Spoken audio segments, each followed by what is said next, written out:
Good morning and welcome to the Sunday celebrations here for the Centers of Spiritual Living Denver. We are a loving and prospering community here in the heart of Capitol Hill and online. We know that with everything going on, life can feel overwhelming. Here at CSL Denver, we want you to know that we are here for you.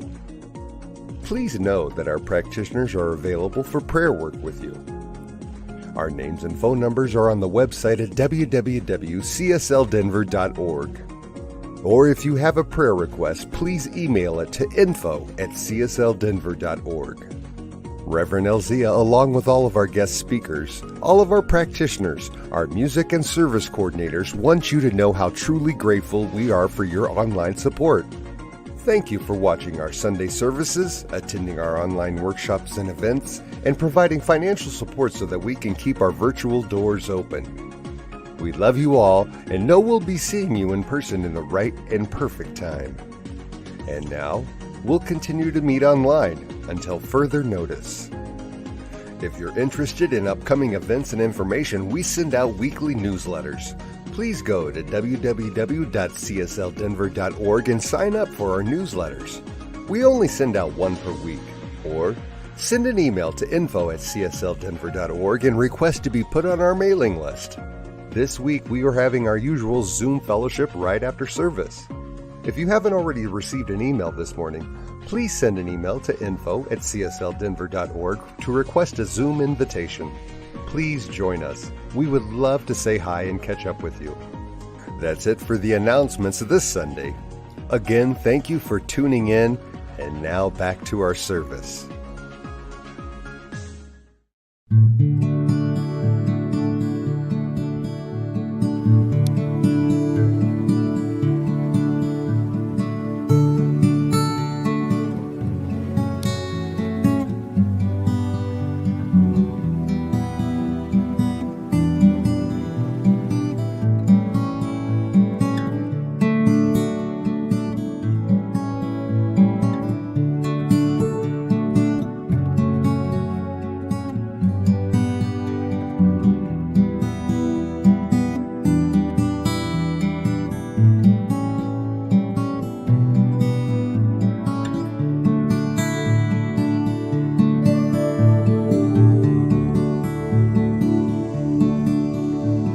Surely the presence of God is in this place.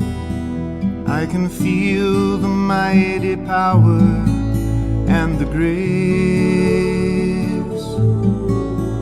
I can hear the brush of angel wings. I see glory on each face. Surely the presence God is in this place.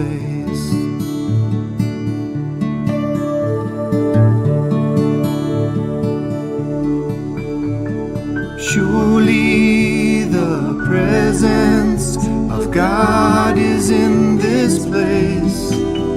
I can feel the mighty power and the grace.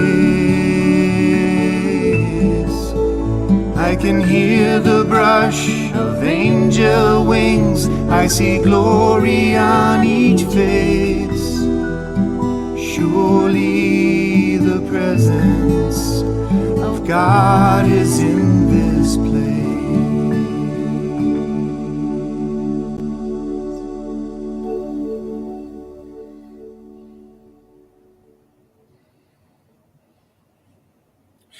Surely the presence.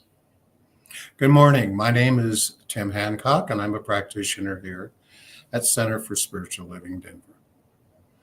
I invite you to close your eyes, get comfortably in your chair, and let's just move into an invocation, knowing that the presence of God is in this place, knowing that we are blessed. We are blessed with the love and the joy of the one Spirit. We know that this service is blessed, just as the words of Millie, Reverend Millie, and the reading, as well as the technology from Diego and the support from Reverend Elzia and from Alice, our practitioner. And we pray for peace throughout the world for all those who are in harm's way, knowing that those who are involved will see the semblance of order, will see joy and peace and prosperity come their way. Let's just hold that consciousness for all those throughout the world, as well as here in our country. Let's just know that as a human community, we are all connected. I release these words knowing that they will come back tenfold. And so it is. And our reading today is about forgiveness. Forgiveness is good for our health, our relationships, our souls, and peace in the world. And that's reason enough to convince virtually anyone to do the work of letting go. From a practitioner's perspective, forgiveness is the ultimate test for whether we practice what we preach. We should consider ourselves lucky to work in the realm where we have constant reminders of what is best about human nature. And while these may be some of the toughest conversations we've ever had, and some of the most difficult topics to write about, we are better for it. Forgiveness, for its feel-good features, does not always mean reconciliation. Forgiveness is not justice, and it also is not permission. If someone hurt you in the past, or if you experience something traumatic that lingers, remembering those wrongdoings can help you protect yourself, which is to say, you don't have to forgive and forget. You can forgive in your own time also. So what is that is tugging at your attention? What puts a pit in your stomach or a flutter of anxiety in your heart? Look there and see if there's something that you can release, or if there's someone you can forgive. Perhaps the person you need to forgive most is yourself. Instead of trying to be the hand that grasps, maybe we should aim to be more like the ball that forgives. No matter how much pressure it experienced, it bounces back again and again. I think we can do this too. From Reverend Martin Luther King Jr. Contemplating forgiveness reminds us that our sense of injury plays an important part in how we perceive wrongdoings committed against us. We must develop and maintain the capacity to forgive. He who is devoid of the power to forgive is devoid of the power to love. There is some good in the worst of us and some evil in the best of us. When we discover this, we are less prone to hate our enemies. And our founder, Dr. Ernest Holmes, has this about forgiveness. It is only when we have completely forgiven others that we can get a clearance in our own minds for which we are judged by the judgment with which we judge. If we criticize, condemn, and censor, these are the attitudes that occupy our thinking. They will not only reflect themselves outwardly, they will also reflect themselves inwardly. They must, for the without is but an extension of the within. And the within is the determiner of that extension. Let me read that again. They must, for the without is but an extension of the within, and the within is the determiner of that extension. If we want to complete the clearance of our attitudes, we must forgive everything and everyone, whether we like it or not, or whether we accept it or not. This is one of the great truths of life. And now we have a musical presentation by our musical guest of the month, Jeff King. Good morning, everyone. Today's message is about forgiveness. Often when we think about forgiveness, we think about forgiveness between two people or small groups of people. This is a song I wrote about forgiveness between cultures and the long history of the human experience. This is called Dark Ages.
Good morning. I'm Reverend Millie, and thank you so much for being here.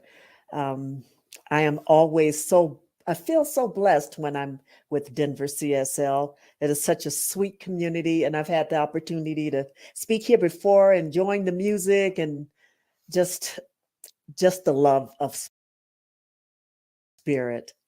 And so today, I would like to continue our series in living everyday wonder, the inner life. And I will be speaking on forgive to live.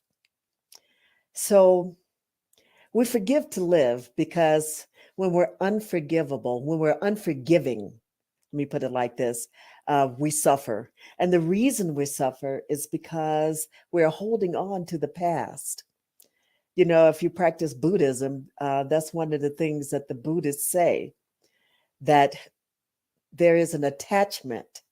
And when we practice unattachment, we don't suffer, but we do attach ourselves to being unforgiving, a past event or circumstances that we have connected our own self righteousness to. And we feel so justified in our indignation.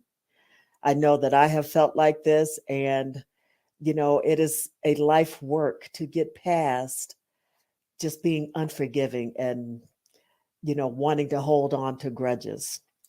Our founder, Dr. Ernest Holmes, said that divine forgiveness is always within reach. What a great burden of personal responsibility disappears when we understand that the eternal mind holds nothing against anyone. So, what he's saying here is that while we are being unforgiving and we're being all upset with someone because of something that they've done to us, Spirit has forgotten it and it has returned to the nothingness from whence it came, which is usually a nothingness of our own. It is something rather that we do, and it's our own doing. So, I'd like to speak from three main points here. And one of the first ones is this: forgiveness is a sacred act. It is sacred because when we hold on to grudges and judgment, it separates us from source. We can never really truly be separated from source, which is God, mind, the absolute. But we can decrease that flow. We lower our vibrations when we are not forgiving, when we let that block our energy and block our good flow, when we hold grudges. Jesus said that we should forgive 70 times 7, which tells us that forgiveness is eternal and is always available.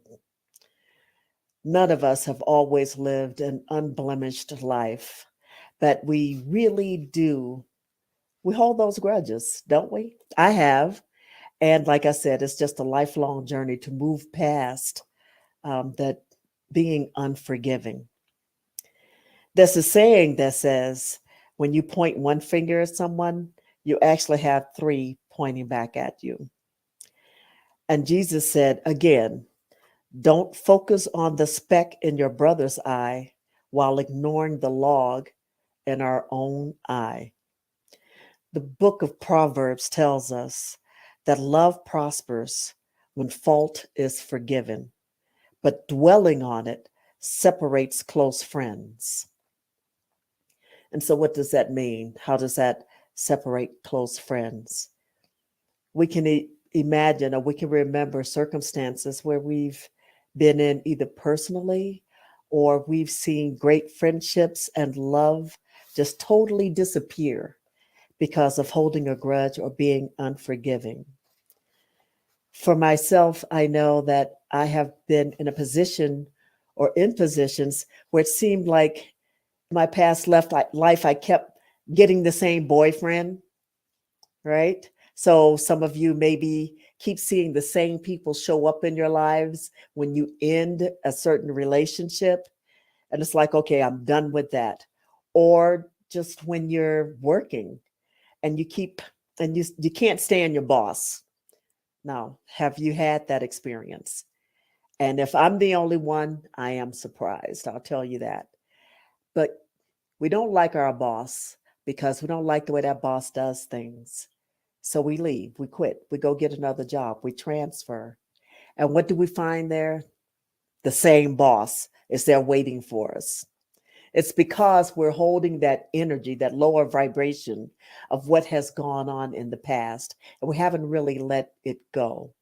So it's kind of like wherever you, whenever you leave someplace and you go somewhere else, there you are. And it's the same thing with the boss. You can never get away from them until you can clear that energy. So let's go to something else that I would like to say. My second point is this. And it starts with our founder, again, Ernest Holmes. He says, the mind which condemns understand not the true meaning of being, and the heart which would shut the door of its bosom to one who is mistaken strangles its own life, closing its eyes to a greater vision. Not that we foster vice or place a premium upon wrongdoing, but that we understand the frailties of human nature and learn to overlook much. To him who loves much, much is forgiven. What I think Dr. Holmes was saying here is this. In our philosophy, we don't recognize sin, but we do recognize wrong thinking. So it's not that we are sinning, and it's not that anyone else is sinning. But if we can recognize the fact that maybe they are exhibiting wrong thinking, maybe we wouldn't be so quick to hold that grudge against them. And if you've ever heard of Edwene Gaines or read any of her material, especially her book on prosperity, she says that before you go to bed at night, be sure to check your heart and see if there's anyone that you need to forgive. Because when you forgive, then you have that flow of love, of peace, of joy, of prosperity that is free to flow through you. It cannot flow through you if you're holding a grudge or if you're unforgiving. So we're called to make that a way of life, to just forgive and to release any old energies that no longer serves us. When we forgive others, and this is my second point, we get to see the truth beyond the obvious, right? So this is why forgiveness is sacred. This might be the most difficult part of forgiveness because we're asked to look beyond the obvious. It can be difficult to see God in anyone when you're mad at them, or when they've done something to you, or when you've been mistreated in any way. So the first thing that we do, and the first thing I have done myself, I've been guilty of it, is to just zero in on that anger. And, if it was a bad argument or that sort of thing, we could just say, hey, this conversation is not productive, so I'm going to just walk away. But you walk away and you carry all of this energy behind it. You carry all of this anger with you. And what this does for any of us is it gives away our power. Okay, it's like giving someone your sandwich and then being upset with them because they ate it, right? So this is actually what we're doing. We're giving something to someone. We're giving them our power. We're giving them our joy. And we're just saying, here, you take it, do with it what you want. And I'm going to be upset with you when you do. So then when you're upset, they're satisfied. They have moved on. They've had your sandwich. And you're mad at them because they ate it. So what do we do? To step away from that, to get away from that energy, when we want to exact revenge, it's up to us to just say, I'm going to let this go and not allow my ego to take control of me. Because what the ego does is it brings you down to such a level that you feel like you have to be satisfied. You have to look good in front of everyone else. It's up to you to say, hey, look what I did, right? And no one really experiences this the way that you do. Looking at what you did is not something, or didn't do, it's not something that satisfies your soul. So being held captive in that lower vibration not only gives away our power, but it's just like telling someone, here, take my peace, my high vibrations, my universal love. You just give it up. I have felt so down when I've done something like that. And what we're called to do here in order to live in a higher vibration, in order to live from the inside out, from that inner life, it's up to us to just say, you know what? I just have to let this go. I have to forgive. Because how many of us can say that we have lived so perfectly that God has not had to forgive us for something, for an act or a way of being, a way of doing things? We have had to be forgiving. When I was in the fundamental church, we were always speaking of sin and forgiveness and asking and praying and begging God for forgiveness and for being, so that we could go to heaven. But now in this philosophy, in our philosophy, we have a different way of thinking. And instead of being forgiven for sins by what already exists within us, God, because we are unique expressions of the divine, instead of being forgiven for our sins, we can be forgiven for wrong thinking. And we have the chance to make this thinking right when we take a moment to just breathe in and say, what is this saying to me right now? Why do I keep bringing the same circumstances into my life? Why do I keep giving away my happiness and giving other people the power over me? Why does this keep happening? And it is because of our wrong thinking. And so we're called to this. We're called to just live from that inside out and to go within and just know that just as we have been forgiven, we can forgive. When we forgive others, it's more beneficial to ourselves because we're living in that place of mind, of law that says what you do to others, you're actually doing to yourself. How you feel about others is actually how you feel about self. How you look at others is you're looking at yourself. So when you get that grudge going and that self-righteousness and that, you know, they're just wrong, look in the mirror and say, what is it about myself that I dislike so much that I'm accepting someone's act on myself and then trying to project it back to them? This is not what we are called here to do. We are here to live from that inner life. God's nature is generosity and forgiveness. The universe has nothing against us, only desires our well-being.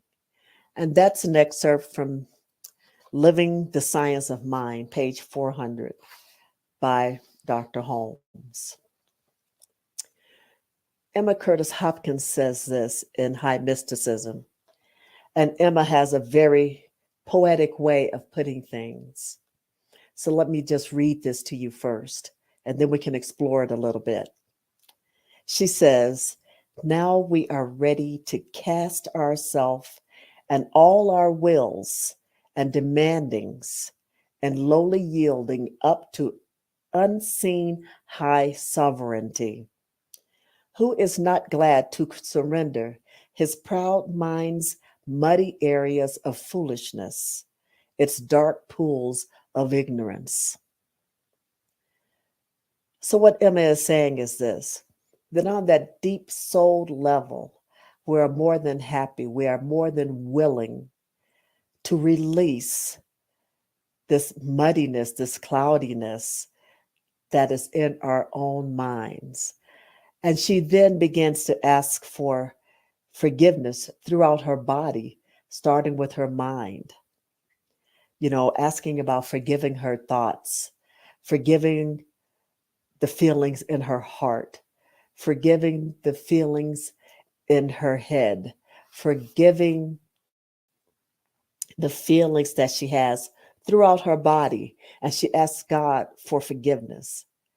This really resonated me, because when we feel that anger, when we feel, when we're not forgiving others, we do feel it in every part of our body. It's not, just think about it. Just you tense up, you're angry, your blood pressure goes up. All of these things happen. And yet we don't realize sometimes how it is affecting us, how it is not allowing us to love ourselves or others. What I would encourage us all to do is just think about that. When we're holding a grudge, let's look at the person that we're holding this against, the person that we are not forgiving. Let's look at it from a point of view of maybe they don't know any better because of wrong thinking. Maybe they don't realize that what they're doing is actually hurting themselves. And it's up to us to say, I can forgive them because that's not mine. Okay, so don't hold on to it as your own, because this is what happens. We're accepting this, we're taking it as our own. And so my final point is this. The final point is a call to action. Okay, and how can we do this? We should hold those accountable for their actions, but without judgment or condemnation. Now, this does not mean being a doormat for anyone. If someone mistreats you or does something bad to you, it's not saying, oh, it's okay that they did this. I'm not saying that at all. It's not okay that they treated you a certain way. But maybe if we can look past what they're doing and just see it from that point of view of that wrong thinking, and just not claim it, and just pray for them, hold them up in prayer. Don't be a spiritual doormat, but hold them up in prayer, because there is a law of cause and effect at work. And this is why it is so important to forgive. Because what they do, if you don't hold it as your own, you don't have to keep looking at it. When we judge or condemn others, we're doing this to ourselves. The more unforgiving we are, the more unforgiven we are. From the teachings of the Buddha, this is an excerpt I would like to give you. It says, "He has insulted me. He has abused me. He has robbed me. He who lives with these thoughts will never be free from hatred, for hatred never conquers hatred. Hatred is conquered only by love. This is the law." Yes, it is the law. So just keep in mind that what you're putting out there, you're taking in. In the book of Matthew, it says, "Love your enemies. Bless him who curses you. Do good to him who hates you. Pray for those who take you by force and persecute you. In doing so, you will be sons of your heavenly Father. So you will be sons of self-love. Heaven exists within us. We are called to be that place of love.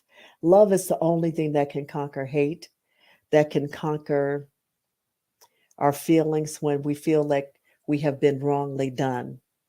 And we can be sorely, sorely tried with this. People that we trust or have trusted, that we have loved deeply, that we never expected to do a certain thing, whatever that certain thing is, saying things that are untrue, lying to us, lying about us, not loving us the way they said they did. That is a big pill to swallow.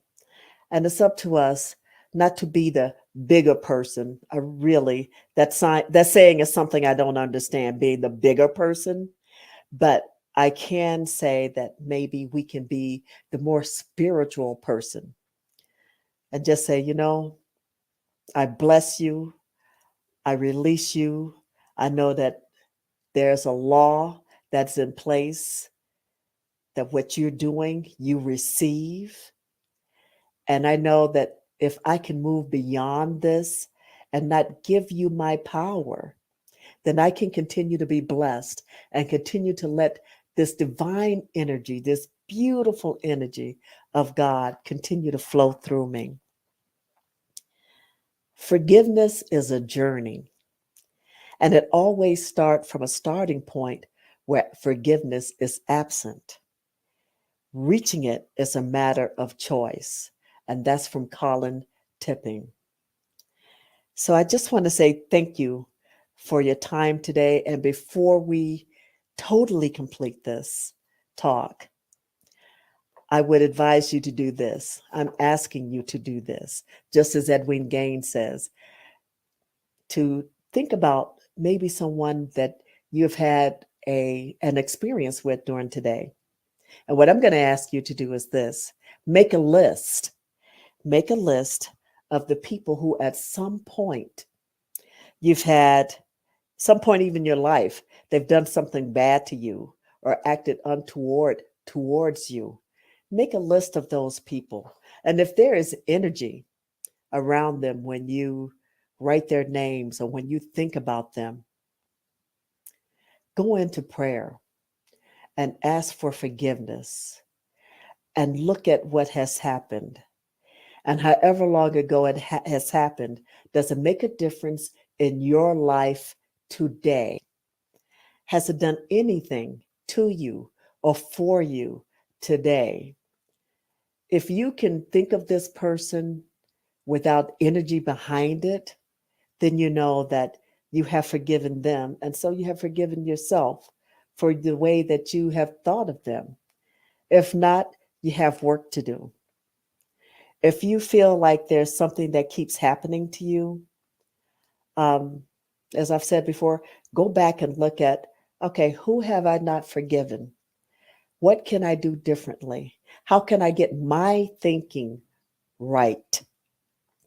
How can I live from that place of love? We're so called.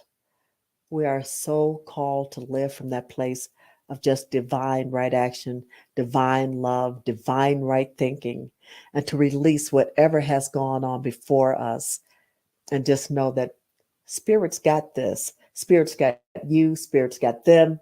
God's got us all. So let us go into prayer and let's just pray for forgiveness, that we can live from this inner life, that we can be in this place where we are always holding the high watch, as Emma says. And that way we are in that place of love. And so now, if you're comfortable, I just invite you to close your eyes with me. And let's just turn within. Let's just turn within and just know that God is all that there is. God is everywhere present. God is the absolute love. God is infinite intelligence and peace. God is source. And God is forgiveness and great, great joy. God is peace within me. And I just allow that to be. As I know this for myself, I know this for each and every person within the sound of my voice.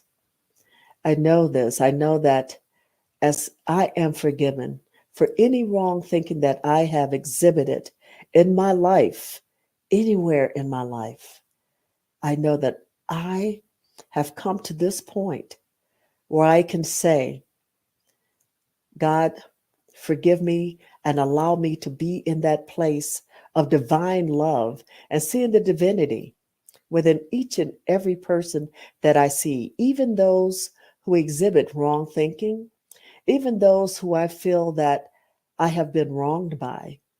I know that God still loves them unconditionally, always and in all ways. And I allow this law of love, this law of divine right action to be with them, as them, in them, knowing that no matter who they are, where they are now, that they are still loved. They are still in that place of God's love. And so it's up to me to let it go and to just release it and to turn within and to just center and say, I forgive them. I forgive all that they have done. If I feel wrong, I forgive them. And this forgiveness allows me to move forward and to be blessed and just to allow that high vibration and high energy to flow. And so it is with thanksgiving that I release this prayer. I release it into the law. I release it knowing that my words have been heard and acted upon by that law of mine who acts equally upon each of us. And with this, I just say thank you. And so it is. Amen.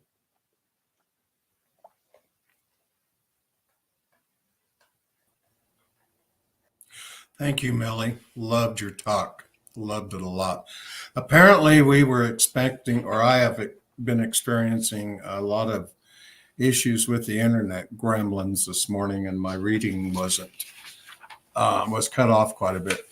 If you would like a copy of it, you can email me at tdh80401@aol.com. That's tdh80401@aol.com. I'll send you a copy. Or you can email CSL. No, you can email us at info@cslddenver.org and we'll send you a copy.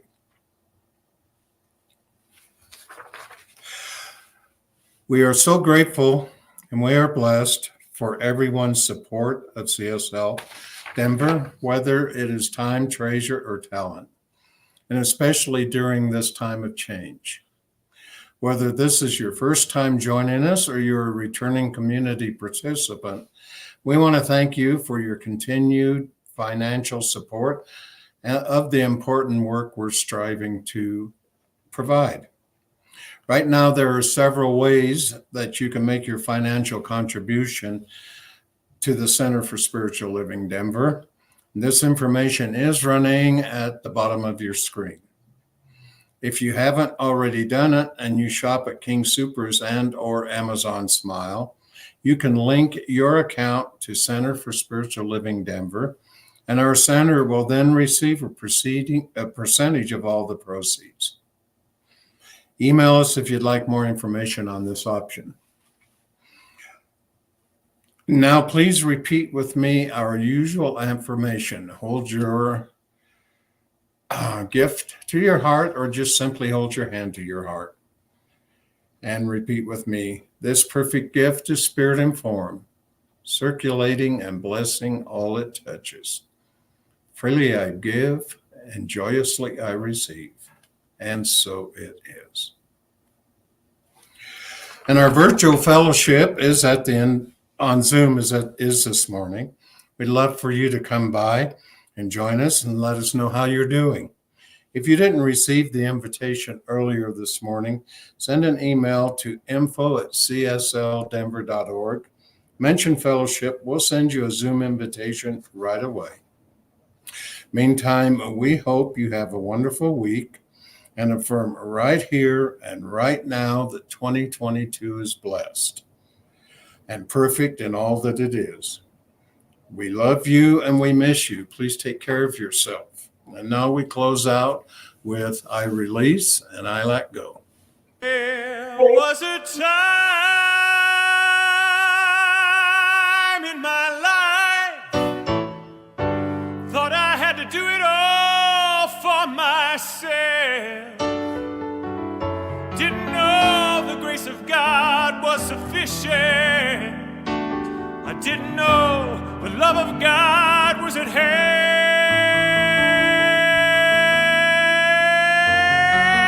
But now I can say, if you are discouraged, struggling just to make it through another day, you gotta let it go. You gotta let it go. You gotta let it all go.